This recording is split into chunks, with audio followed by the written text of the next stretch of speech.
President Trump asked Attorney General Pam Bondi to look into any litigations affecting an American's Second Amendment rights. Well, I got two cases for you that's not only affecting someone's Second Amendment rights, but also their First Amendment rights, with a little bit of entrapment sprinkled on top. Let's go ahead and talk about it.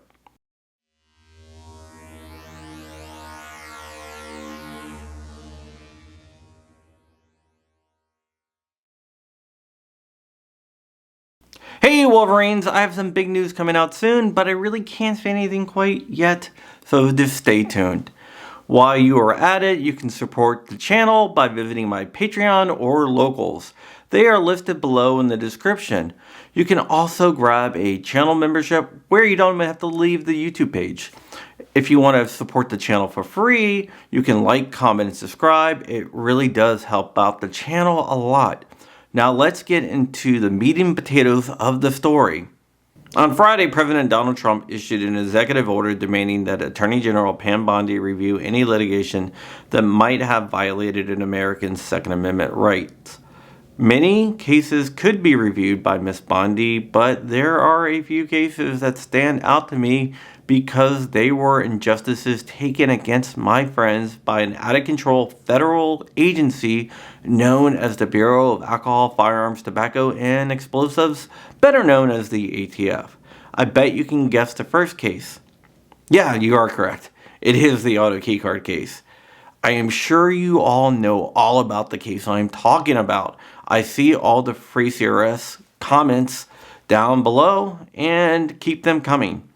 But for the few of you who have no idea about the injustices done to my good friends, Matthew Hoover and Justin Irvin, I am going to tell you all about it. It is also a refresher for everyone else out there that might have forgotten a little bit about the case. I will link a playlist in the description as well so you can review everything as it happened. The case involves Christopher Justin Irvin, who sold a novelty metal card with an image of a lightning link to inspire conversations about how dumb gun control laws are. You see, Justin loves freedom and liberty. The ATF saw the card and decided it was a machine gun conversion device. The ATF calls them MCDs they just call them MCDs. Pro tip, they don't like freedom or liberty. The Gestapo, the Stasi, the ATF would arrest Justin and charge him with violating the National Firearms Act of 1934, which you might refer to as the NFA. After Justin was arrested by some jackbooted thugs, Matthew Hoover started raising money for Justin's defense. Matt's a good guy. Matt ran a successful YouTube channel called CRS Firearms, hence the free CRS.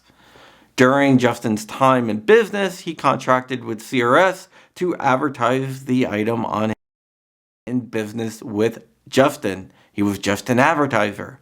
But the ATF didn't appreciate the actions to help Justin defend himself in court, so they decided to go after Matt. Matt is a great guy who always tries to help people, but the Sleepy Roofer squad couldn't have that. The ATF would issue and execute an arrest warrant for Matt, claiming that he and Justin entered into some type of conspiracy to distribute machine guns across the country. Laura Coffer Taylor, oh boy, she really does hate me. I love you, Laura. Contended that the fundraising for Justin's defense was the two trying to defeat the government to continue to profit from selling illegal machine guns to the American public. That's a bad thing. That was their actual argument. Matt was also accused of distributing machine guns, even though Justin only sponsored his channel, and Matt in no way sold the item. They treated Matt like he was some type of Kaiser Sose figure. Is the auto keycard an MCD? I don't think so, because they couldn't get the damn thing to work. The ATF told the court that even though they could not get the device to function as a lightning link when cut out along the lines, that they still believed that it was an MCD. You see, the ATF failed to get it to fire automatically. This failure was due to the image not having the correct dimensions of a lightning link. The ATF materially altered the card by cutting outside the lines. That means their argument was based on the card being metal and how it was advertised, which kind of violates the First Amendment. I guess everything made out of metal is an MCD according to the ATF, so watch out for your bumpers. They argued that it didn't matter that it didn't work. That was their actual stance. They said the men thought it would, and that was intent. Once again, the ATF never got the card to work correctly, even after cutting outside the lines. They did get hammer follow, which is a malfunction that causes the hammer to follow the bolt carrier back into battery after a shot is fired. This malfunction can happen for many different reasons and does not indicate automatic fire. It can happen from like a worn piece.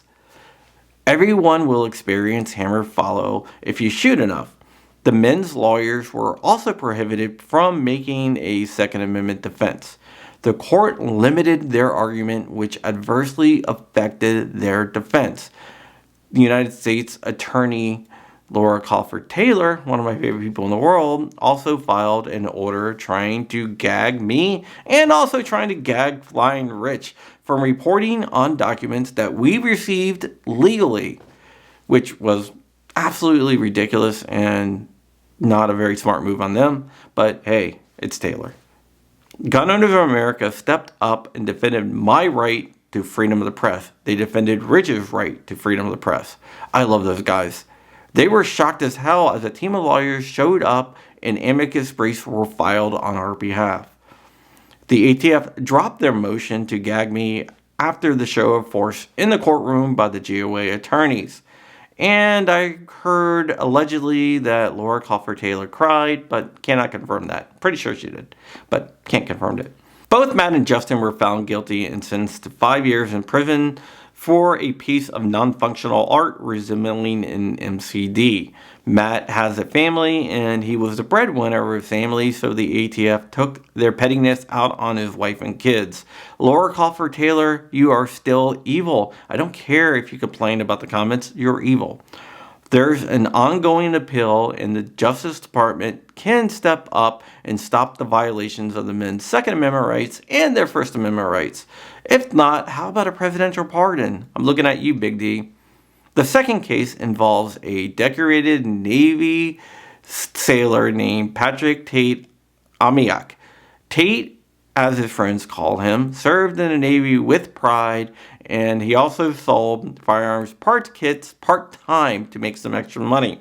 A confidential informant working for the ATF contacted Tate, asking him to broker a deal for a demilled machine gun parts kit that was being sold on Gunbroker. Tate believed that the kit was demilled correctly since it was being sold on Gunbroker. He purchased the kit and resold it to the CI. Kind of reminds me of when a CI badgered a man into making a sawed-off shotgun, and then the ATF killed his son and wife. I don't know. Maybe that was just a movie. I don't know. Let me know below in the comments what that was. If it was a movie, if it was real life, if it was a book. I just don't know. Who knows? The ATF determined the kit wasn't properly demilled since it was cut with a bandsaw and not a torch. Dumbass ATF regulations again. They raided Tate's home and arrested him for violating the NFA.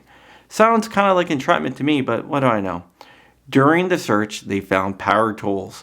Tate claimed that these power tools were used to remodel his home. Since his kitchen was tore up, that is probably a pretty good bet, and I do believe him on that. But the ATF didn't or chose not to believe him.